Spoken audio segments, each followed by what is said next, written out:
Maximum Verbosity has done very different things in each fringe that they've been a part of, and we expect no less this time. And so to talk a little bit about the evolving process and the different kinds of mythologies he's delving into each time and the different ways that he does it, we have Philip Andrew Bennett Lowe, Mr. Maximum Verbosity himself. So thanks for coming in to talk to us. Hey, my pleasure. Thanks for having me. Okay, so the first thing that I saw Maximum Verbosity do in the fringe was sort of, I guess, Nordic legends? Scandinavian. Scandinavian, okay. And then you were dealing with Camelot, and now it's more almost, I guess, personal mythology and the history of the country. So talk a little bit. Descendant of Dragons is what it's called. Well, we've sort of drifted from any sort of production concept we may have had. I think we just do whatever we feel like doing. The mythology is a very skeletal umbrella that we shove one of the things that you're interested in, so it keeps popping up. So how this one is more nonfiction than fiction, though. This is our first nonfiction show. This is the first time just going on stage and not putting on a wacky character or a mask or anything, and just talking to the audience about things, which is going to be interesting. So. And it's a solo piece this time? It is a solo piece. It is me. It is also our first non-ensemble piece. Oh, okay. And by our, I guess I mean me for this particular go-round. The royal we, the royal us. Yeah. And what exactly is it about? You've sort of, when you were talking to me about it earlier, it was having to do with the fact that you were taking on sort of the family history. You were being entrusted with telling the family story, and this led to all sorts of interesting discoveries. A couple of years ago, my family approached me and asked me to, start taking notes, interviewing relatives, finding documents and things about our history, because supposedly there's all this stuff, there's all these rumors going around that we've never been able to substantiate, and the older generation is dying off and the younger generation doesn't know anything, and I'm the writer in the family, so they asked me to do that. And over the past couple of years, I've ended up doing a lot of traveling as part of this as well. I've been to a bunch of different countries interviewing people and looking for documents, and so I mean, the show's sort of part family history, it's part travelogue, it's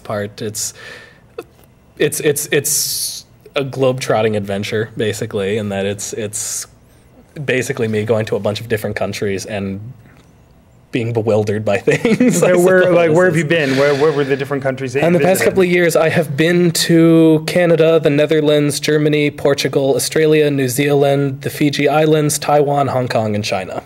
So, and China is sort of central to a lot of it? I mean, China's that's where very the family central. has...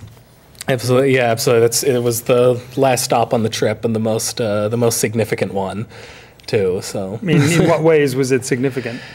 For a lot of reasons. For one, I mean, if you're looking for history, well, that's where most of it is, for my family, and also it's the most interesting place too, I think, in that, especially me, I'm the only member of my family that isn't an immigrant. I'm the only member of my family that was born and raised in America, and I think I really believe that between the United States and China is probably the biggest cultural divide that I can imagine. I feel like we've got the oldest civilization in the world and the youngest civilization in the world, and they're built on these completely sort of different principles as to how to structure a society, and it's a real culture shock going to a place like that. And especially when you're looking at the history, you're going back, hundreds of years, thousands of years, and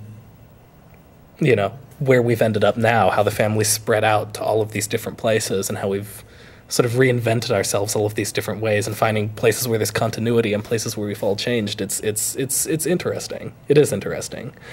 And has your process been any different this time around in terms of the way you're working and the way you're pulling the material together? Oh, yeah. Because it's more of a nonfiction piece, more of a family-oriented piece, or family history piece, I guess. Actually, a lot of it, the big thing that's really had sort of an influence on my writing process over the past year is blogging.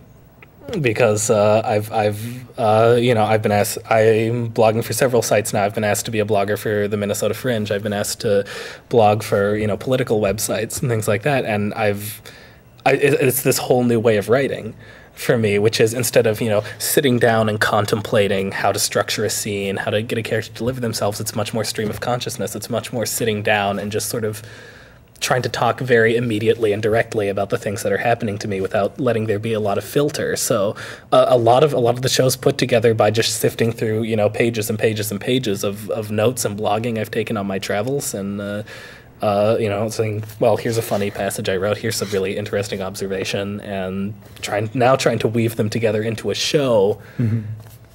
is the challenge. So it's different in the sense that this was never conceived of as a play initially. This was conceived of as just sort of a collection of observations, and now it's trying to be hung in the context of a story. And we have some excerpts from that story that you sort of performed in studio. So let's take a look at that, and then come back and talk a little bit more about your process and your history with the Fringe. Absolutely.